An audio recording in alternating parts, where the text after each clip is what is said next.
అల్లు అర్జున్ హీరోగా సుకుమార్ డైరెక్షన్లో ఎంతో ప్రతిష్టాత్మకంగా తెరకెక్కుతున్నటువంటి పుష్ప 2 చిత్రంలోని ఒక పాట ఈరోజు సోషల్ మీడియాని షేక్ చేస్తూ ఉంది. అలాగే అల్లు అర్జున్ అభిమానుల్లో అయితే పూనకాలే రేకెత్తిస్తుంది. దాంతోపాటుగా ఆంధ్రప్రదేశ్లో సార్వత్రిక ఎన్నికలు దగ్గర పడుతున్నటువంటి నేపథ్యంలో జనసేనాని పవన్ కళ్యాణ్కు అల్లు అర్జున్ ప్రత్యక్షంగా పరోక్షంగా మద్దతు ఇచ్చినట్లుగా గాజు గ్లాసు సింబల్ని చూపించి ఈ సాంగ్లో ఆయన డ్యాన్స్ చేశారు అంటూ కొన్ని వార్తలు వస్తున్నటువంటి నేపథ్యంలో ఈ అంశం మీద మనతో మాట్లాడేందుకు ప్రముఖ రాజకీయ విశ్లేషకులు, ప్రముఖ సినీ క్రిటిక్ దాసరి విజ్ఞాన్ మనతో ఉన్నారు. విజ్ఞాన్ గారితో మాట్లాడదాం.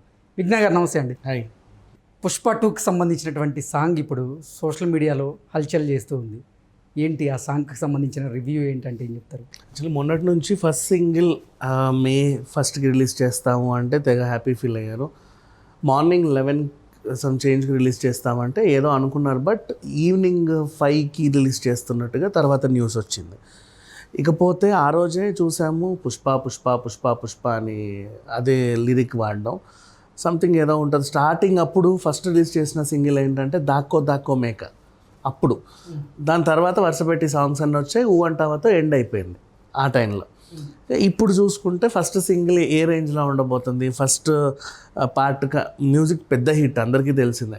దానికి మించిన స్థాయిలో ఉంటుందా? మరి దేవిశ్రీ ప్రసాద్ ఏం చేయబోతున్నాడు? అందుకే అంతకంటే ఎక్కువ బడ్జెట్, అంతకంటే ఎక్కువ ఆశలు, అంచనాలు, అంతకంటే ఎక్కువ థియేటర్ రిలీజ్లు, అంతకంటే ఎక్కువే, అంతకు మించి ఉండాలి. అంటే దీన్ని ఏం చేశారు అనే క్యూరియాసిటీ అందరిలో కలిగింది. ఇప్పుడు అసలు విషయానికి వస్తే ఫస్ట్ సింగిల్ అనేది కాసేపట్లో ఇందాక జస్ట్ అలా రిలీజ్ అయిపోయింది.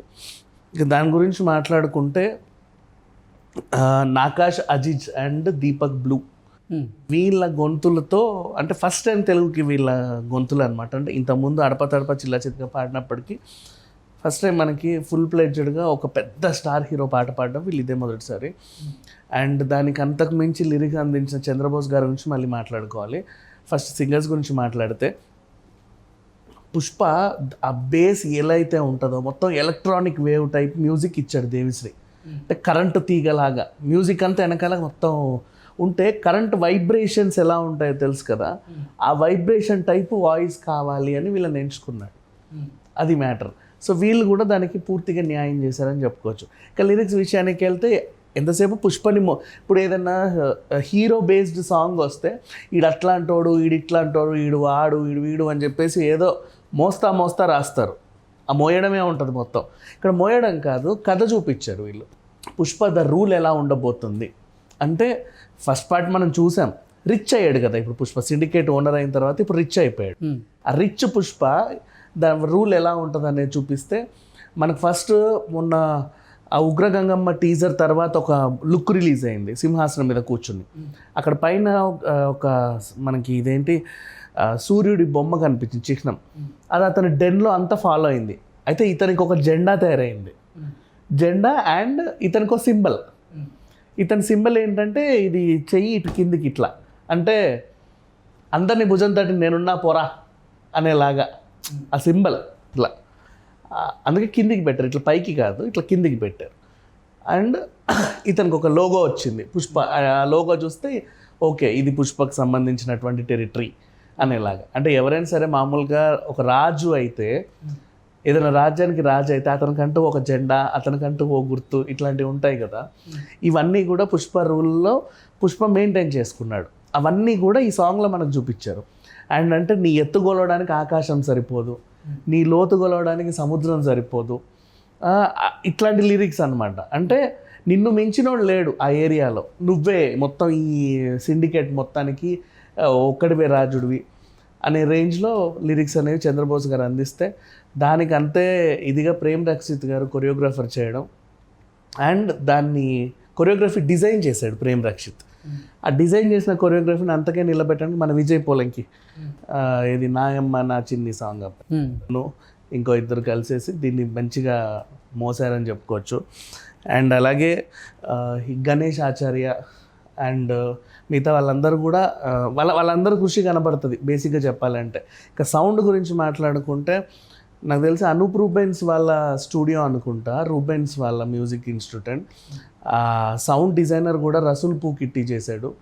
అసలు ఎంత అద్భుతంగా డిజైన్ చేశాడంటే మీరు కొన్ని సాంగ్స్ మాత్రమే ఆ వైబ్రేషన్స్ కనెక్ట్ అవుతాయి, చాలా రేర్గా మ్యూజిక్ సెన్స్ ఉన్న వాళ్ళకే అర్థమవుతాయి అవి. చాలామంది ట్రోల్ చేయొచ్చు, ఇది దానికి కాపీలా ఉంది, దీనిలాగా ఉంది, అట్లుంది ఇట్లుందని.